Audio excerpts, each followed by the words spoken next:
Olá, alunos, tudo bem? Na nossa aula de hoje, nós vamos falar de um tema bastante interessante, que são as estruturas celulares. Vocês se lembram das células? As células são a menor unidade da vida. Todos os seres vivos são constituídos por células, sejam elas procariontes, que são aquelas células que são pobres em membranas internas, e o núcleo ele não está individualizado, ele não está separado por uma membrana interna, ele está com todo o seu material genético disperso no citoplasma.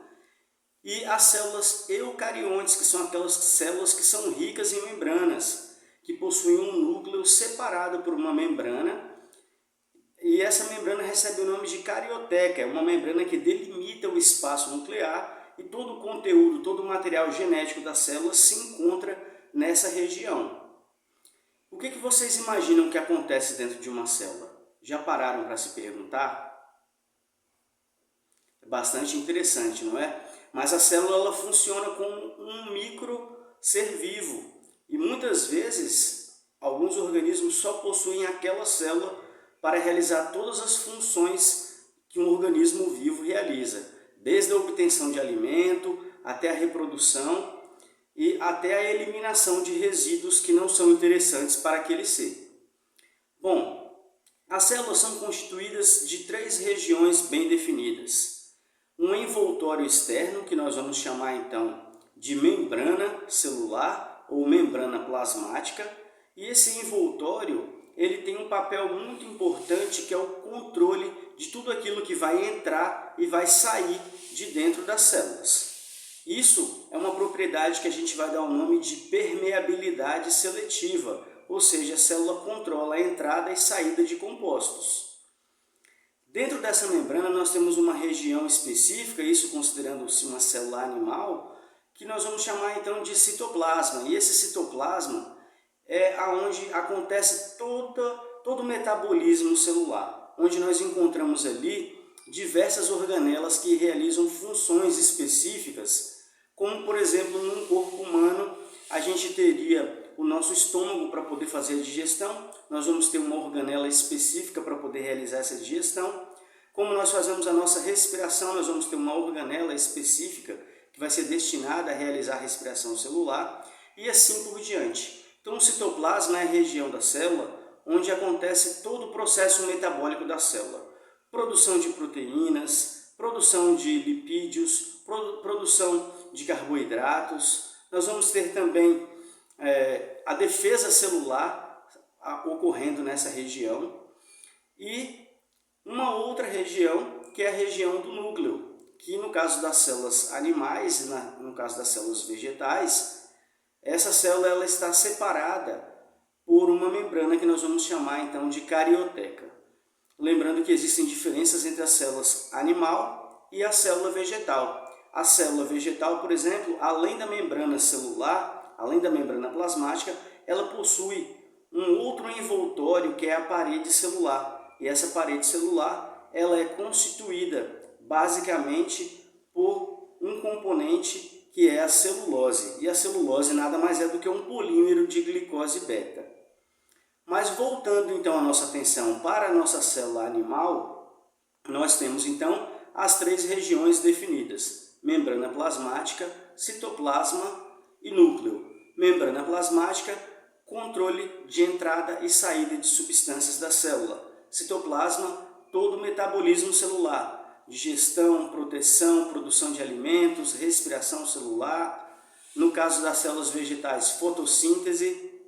E no núcleo nós temos então todo o material genético, que é onde a gente vai ter então um centro de controle da célula, em que toda a informação genética está contida nessa região, e é ali então que nós vamos ter um controle de tudo aquilo que será produzido e tudo aquilo que será eliminado da célula, bem como vamos ter também um controle sobre o processo de divisão celular. Isso tudo é algo que está localizado no núcleo. E nós temos uma região também específica do núcleo chamada de nucleolo, que é onde nós vamos ter ali um material genético responsável por formar uma organela bastante interessante, que são os ribossomos, que vão ter um papel importante na produção de proteínas por essas células.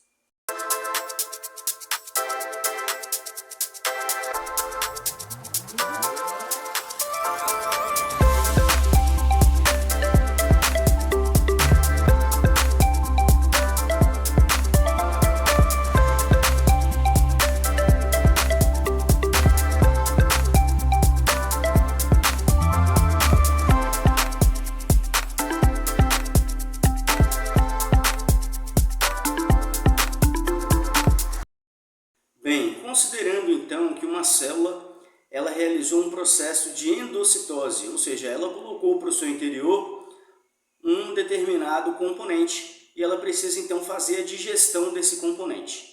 Existe uma organela que está localizada no citoplasma, que é o lisossomo, e ele nada mais é do que uma organela que é revestida por uma membrana, já que as nossas células animais elas são ricas em membrana, essas organelas elas são revestidas por membrana. E no interior da membrana lisossômica nós vamos ter diversas enzimas digestivas que serão então responsáveis por realizar o processo de quebra desse material que foi introduzido na célula, e então esse material ele é utilizado pela célula para diversas funções.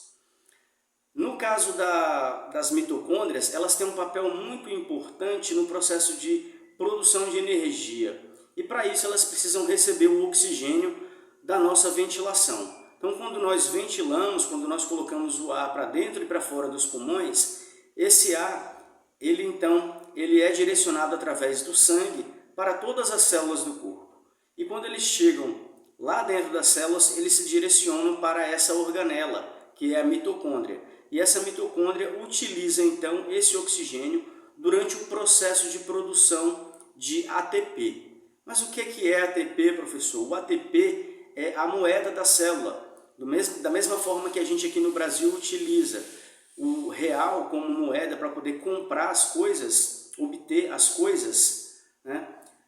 E nos Estados Unidos eles utilizam o dólar, a célula utiliza como moeda principal para poder realizar qualquer função dentro dela o ATP. Então, se uma célula precisa produzir uma proteína, ela vai precisar utilizar a energia do ATP. Se uma célula precisa quebrar uma determinada substância, ela vai utilizar a energia do ATP. E da onde que vem esse ATP? Esse ATP ele vem da quebra da glicose. Por isso é importante que a gente mantenha a nossa glicemia do nosso corpo. A taxa de glicose do corpo ela precisa ser mantida, uma vez que as nossas células precisam dessa glicose para então produzir esse ATP lá nas mitocôndrias, e para que isso aconteça a gente precisa principalmente da presença do oxigênio, certo? Outras organelas importantes que nós podemos observar lá no citoplasma celular são o retículo endoplasmático liso, que é responsável pelo transporte de substâncias dentro da célula, o retículo endoplasmático rugoso, que se difere do retículo endoplasmático liso pela presença de grânulos de ribossomos, e nessa região então acontece uma grande produção de proteínas pelas células. E nós ainda temos o chamado complexo de Golgi, que é um conjunto de vesículas que fazem o processamento de tudo aquilo que é produzido na célula e inclui novas substâncias, produzindo, por exemplo, glicoproteínas, porque adicionam então carboidratos em proteínas, ou seja, modificam essas substâncias, esses compostos que foram produzidos na célula, e também ajudam a direcionar essas substâncias para as regiões específicas das células aonde eles devem se direcionar.